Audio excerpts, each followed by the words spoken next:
That afternoon, every screen in the Pentagon showed the same nightmare. A hijacked cargo ship, the Eastern Promise, heading straight for New York Harbor. 347 hostages, the terrorists claimed. Children crying through portholes, mothers clutching infants, a masked figure demanding weapons, or executions would begin within hours. The order from Washington was clear. No risks, no mistakes. Pull every Navy vessel back 20 kilometers. To the Pentagon, it was a hostage crisis, but in the back of the room, Captain Alexandra Lex Morgan stayed silent, watching the ship's profile. It rode too low in the water, far too heavy for passengers alone. Something didn't add up. She couldn't prove it. She couldn't even name it. But her instinct screamed, something is wrong. And so she proposed the unthinkable, hiding a nuclear submarine inside New York Harbor itself. Not to fire, not yet, but to wait. Invisible in case the impossible happened. What came next would prove that Lex's paranoid precaution wasn't paranoia at all, and the fate of Manhattan would hinge on her being in the one place no one expected. The Pentagon Situation Room felt smaller than usual. Admiral James Hawthorne stood at the table's head, jaw tight,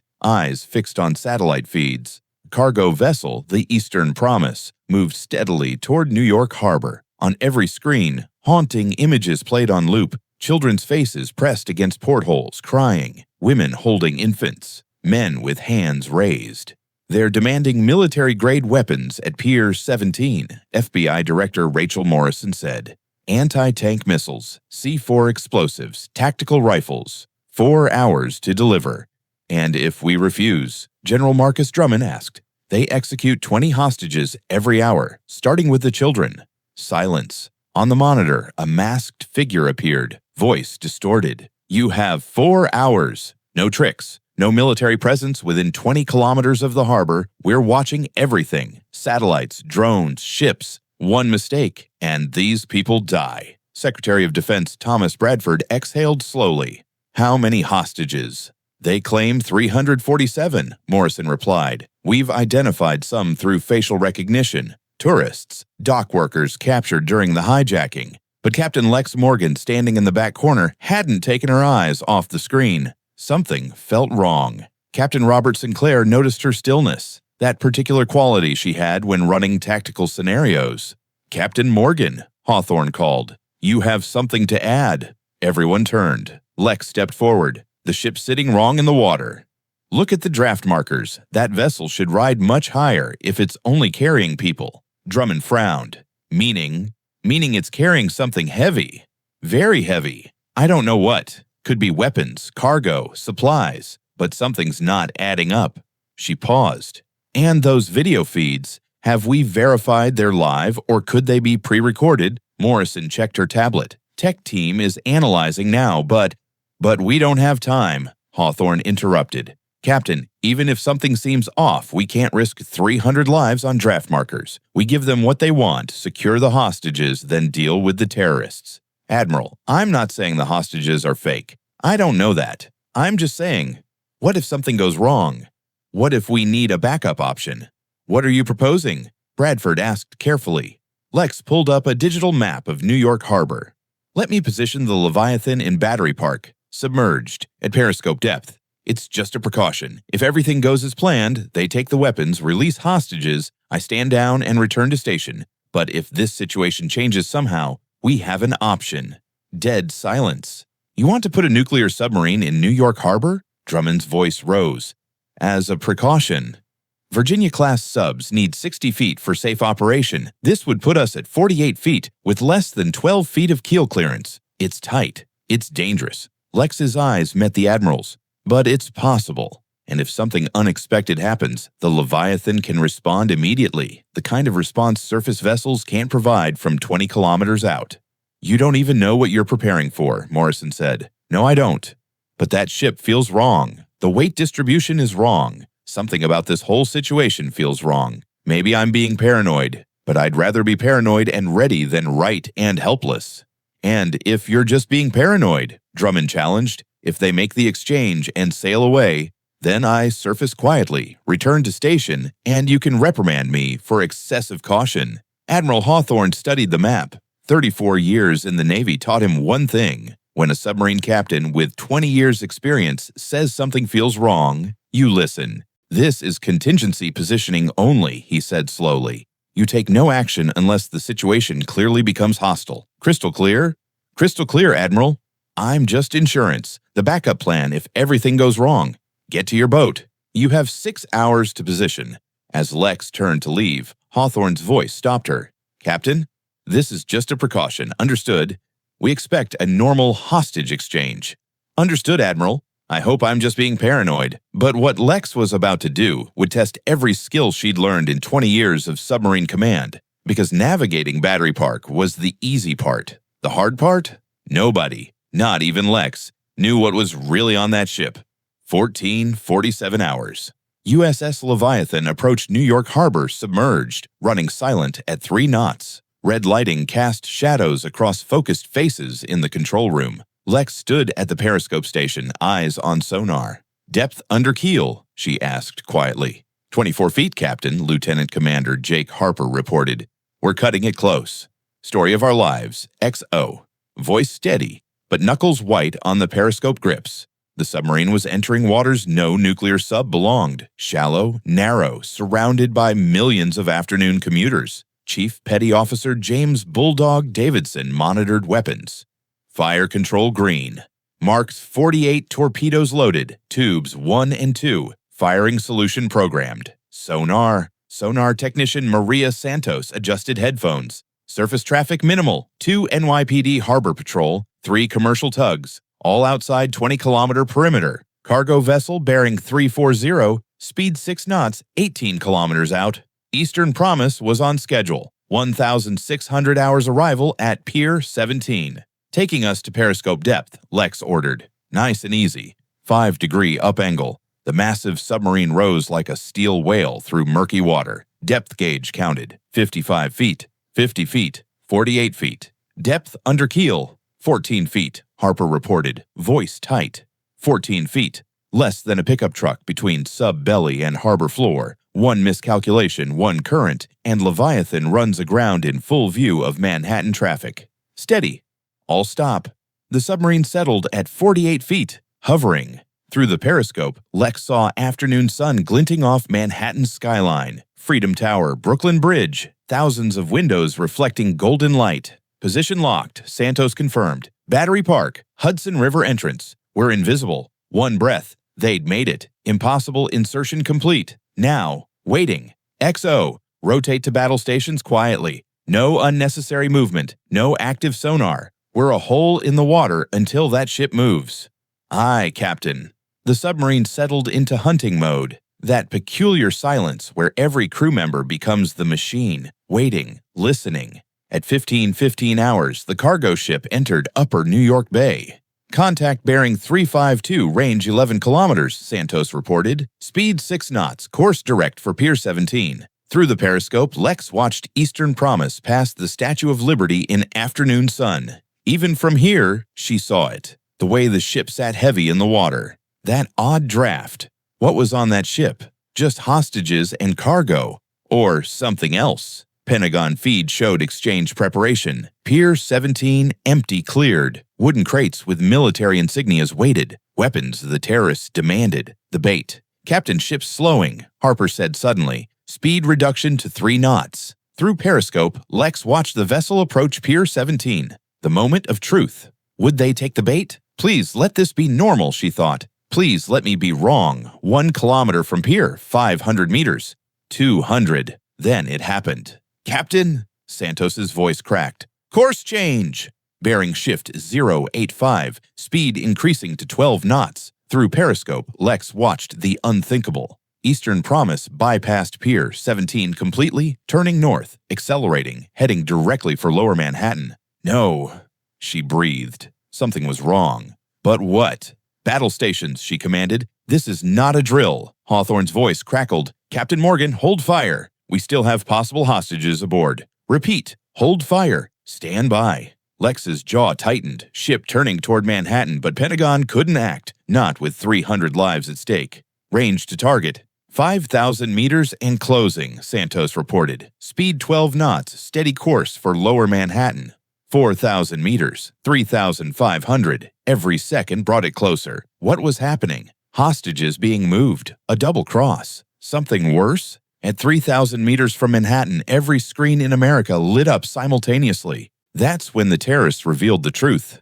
And what they said would make every conventional response impossible, because by the time the world learned there were no hostages, it was already too late to do anything but watch or kill. The masked terrorist appeared on every screen. Behind him, the ship's bridge, and through windows, Manhattan's skyline in broad daylight, dangerously close. "People of America," the distorted voice began, "you've been wondering why we turned away from the pier. Let me show you the truth. In Leviathan, Lex's blood ran cold. Your military stands paralyzed because you believe we have hostages. We don't. We never did." Pentagon erupted in chaos. Lex felt her stomach drop. Those videos, pre-recorded deepfakes, professional Hollywood-quality editing. There are no hostages. Never were. Camera panned across wires, detonators, explosives. Just 12 tons of military-grade explosives, enough to turn Brooklyn Bridge into rubble. And you fell for it. Through Periscope, Lex stared. 3,000 meters from Manhattan, middle of Tuesday afternoon. Maximum civilian exposure, maximum casualties. Her precaution, her paranoid insurance, was now the only thing standing between that ship and catastrophe. But she hadn't known. None of them had. The terrorist continued. Ship reaches Brooklyn Bridge in 6 minutes. Middle of the afternoon. Thousands on the bridge, on waterfront, in offices. Maximum casualties, maximum terror. He showed the destroyed steering, anti-tamper explosives. Fighter jets. Too imprecise. Burning wreck keeps moving. Boarding teams? Too late. Dead man switches everywhere. Timer appeared. 0547, 0546, 0545. Ship's steering destroyed. Locked on course. Even if you kill us, ship continues. Propellers keep turning. You have no ships within 20 kilometers. No way to stop this vessel. New York dies in 6 minutes. Screens went dark. Pentagon. Fighter strike creates burning ship still moving. We need precision underwater strike. Hit propeller shafts, engine room, complete propulsion kill. Hawthorne realized the submarine. Captain Morgan's positioned exactly where she needs to be. His voice crackled. Captain Morgan, we were all wrong about everything. But your instinct to position there, it's our only chance. You are weapons free. Stop that vessel's propulsion. Repeat, weapons free. Lex stared through Periscope. Ship at 2,600 meters. Terrorists eliminated every conventional option. But they forgot one thing. One weapon they didn't know was there. A submarine. In the shallows. With precision and firepower to do what no surface vessel could. Range to target? 2,800 meters, Sanus called. Speed 12 knots. Through Periscope, Lex watched ships surge toward Manhattan. On deck, figures moving. Final preparations. Completely confident. Completely unaware. The 20-kilometer dead zone they demanded, thinking it protected them, had sealed their fate. Firing solution? Locked, Davidson confirmed. Mark 48 programmed center mass, propeller shafts, and engineering spaces. Lex's hand rested on Periscope. 20 years prepared her for this, a single decision defining whether New York survived. Fire control, prepare tubes 1 and 2. Tubes ready, Captain. Fire tube 1. What happened in the next 90 seconds would be taught in Naval War College for decades. The Mark 48 torpedo racing at 45 knots toward a ship full of explosives. 90 seconds between now and the explosion that would change everything. Mark 48, ADCAP left tube 1. Thump every crew felt. Electric motor engaged, accelerating at 45 knots through dark harbor water. Torpedo away, running hot, Davidson reported. Impact, 90 seconds. Through Periscope, Lex tracked the ship. Terrorists had no idea death raced beneath them. They'd verified the 20-kilometer zone was clear, checked satellites, monitored radar, every surface vessel pulled back, but never thought to check beneath the surface. Never imagined a submarine could position in waters too shallow, too dangerous. Fatal mistake. Range, 2,800 meters, Santos called. Ship maintaining course, 70 seconds. Pentagon, every eye on satellite feed. They saw ship moving toward Brooklyn Bridge. Couldn't see torpedo. Only wait. Torpedo tracking true, Davidson reported. Target lock maintained. Impact point, propeller shafts, engine room, 50 seconds. Lex watched through periscope. On deck, figures moving. Final detonator checks. Completely confident. Wrong. 40 seconds. Mark 48's guidance system locked onto ship's acoustic signature. Propeller cavitation, engine noise. Micro corrections, homing on exact location for permanent mechanical kill. 30 seconds. Lex's hand gripped periscope. This shot would either save Manhattan or haunt her forever. Torpedo had to hit perfectly. Propeller shafts, engine room, complete kill. 20 seconds. Ship at 2,600 meters. Close enough blast would shatter waterfront windows, but far enough to save the bridge. 10 seconds, Davidson counted. 9, 8, 7. Torpedo closed final distance. 650 pounds, PBXN. 103 high explosive armed. Guidance made final correction. 3, 2, 1. Impact. Mark 48 struck Eastern Promise beneath waterline at propeller shafts. Shaped charge detonated, designed to punch through submarine pressure hulls. Against civilian cargo ship, devastation. Explosion tore engine room like hammer through glass. Propeller shafts sheared, drive mechanisms shattered. Diesel engines pushing 12 tons toward Manhattan ceased to exist. More catastrophically, torpedo blast triggered terrorists' explosives. 12 tons military-grade explosives detonated in sequence, planned for maximum destruction under Brooklyn Bridge. Instead, here, 2,600 meters away, 3:47 p.m. Tuesday afternoon. Fireball rose 300 feet. Miniature sun visible from every burrow. Shockwave hit waterfront with enough force to shatter every window facing water for 3 blocks. Office workers dove under desks. Tourists screamed. Car alarms triggered. People thought another 9/11. But when they looked, Brooklyn Bridge stood tall, untouched, 3 kilometers away, filled with afternoon traffic that never knew how close they'd come. Ship didn't sink. It disintegrated. One moment, steel vessel carrying hate. Next, scattered metal raining across half-mile of water. In Leviathan, crew felt shockwave. Deep rumble making submarine shudder. Damage report, Harper called. No damage, XO. All systems nominal. Target destroyed. Through periscope, Lex watched debris fall like dark rain. Where Eastern Promise had been, disturbed water, scattered wreckage. No ship. No threat. No propellers turning. Manhattan was safe. The 20-kilometer dead zone terrorists demanded, thinking it protected them, had sealed their fate. In that empty circle hidden where submarines weren't supposed to exist, USS Leviathan had waited. Silent, patient, deadly. Captain Admiral Hawthorne on priority. Lex toggled comm. Morgan here. Status? Target destroyed, Admiral. Complete propulsion kill. Catastrophic detonation. Ship obliterated 2,600 meters from Manhattan. Brooklyn Bridge secure. Waterfront damage minimal. Broken windows, no structural. Civilian injuries estimated minimal. Flying glass, shock effects. Pause. When Hawthorne spoke, his voice carried wonder. Captain, you just saved New York from worst terrorist attack since 9/11, middle of Tuesday afternoon. Thousands were on that bridge, tens of thousands in waterfront offices. Terrorist dead zone protected your position. They never checked beneath because they thought impossible. That's what submarines do, Admiral. The impossible. Places we're not supposed to be. Get your boat out before afternoon news helicopters spot a nuclear submarine in Battery Park. But the story doesn't end with the explosion. What happened next would define not just Lex's career, but her understanding of what service really means. Because sometimes the hardest part of saving lives is living with the cost. 6 hours later, Lex stood in a Pentagon conference room that officially didn't exist. No windows, no recording devices, just her, Hawthorne, Drummond, Bradford, and the weight. Official story, Bradford said, is malfunction in engine-caused fuel explosion.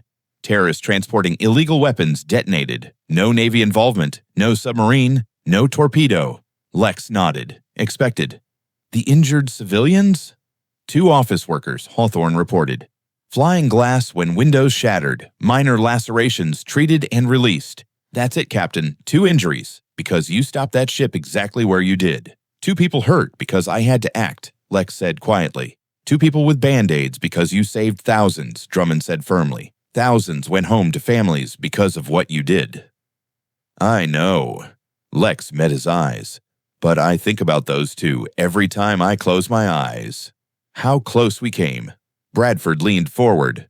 Captain Morgan, You did something today that'll never appear in any record. You infiltrated civilian harbor with nuclear submarine, positioned in impossible waters, stopped worst terrorist attack this nation faced in decades. You saved New York, and no one will know. That's the job, Hawthorne said. The real job. Sometimes most important work is work nobody knows about. Lex understood. From the moment she chose submarines, she accepted most of her career would happen in silence, darkness, unknown. That was submarine warfare, the silent service, operating in shadows, protecting people who never knew. There's something else. Bradford slid file across.